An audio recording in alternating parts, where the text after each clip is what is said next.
Hey guys, this is Aniruddha from Studify Bangladesh.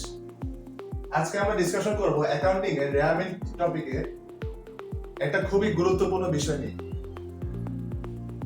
আমরা অনেক সময় কনফিউশন পড়ে যাই যে রেয়ামিলের মধ্যে কোন সমাপনী মজুতপণ্য আসবে নাকি প্রারম্ভিক মজুতপণ্য আসবে নাকি সমাপনী নগদ তহবিল আসবে নাকি প্রারম্ভিক ব্যাংক জমা আসবে, এগুলো নিয়ে আমরা অনেক সময় কনফিউজ হয়ে যাই। তো আজকে আমি একটা নতুন ট্রিক নিয়ে এসেছি, এগুলো কিভাবে আমরা সহজে সলভ করতে পারি। আমাদেরকে দুইটা কবিতা লাইন মনে রাখতে হবে। একটা হচ্ছে যে টাকা প্রাবস্তু রেয়ামিলে বন্ধু, এটা একটা এটা দুইটা কবিতা লাইন।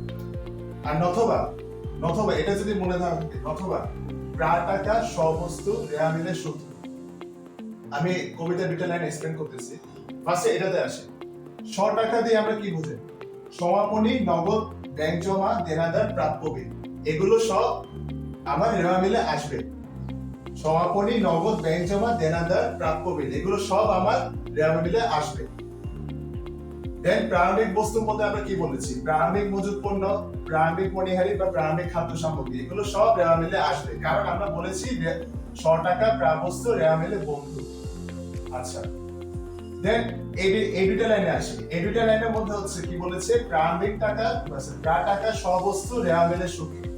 টাকা দিয়ে আমরা বুঝাচ্ছি যে প্রারম্ভিক নগদ তহবিল, প্রারম্ভিক ব্যাংক জমা, প্রারম্ভিক দেনাদার বা প্রারম্ভিক প্রাপ্য বিল, এগুলো রেওয়ামিলায় কোনোটাই আসবে না।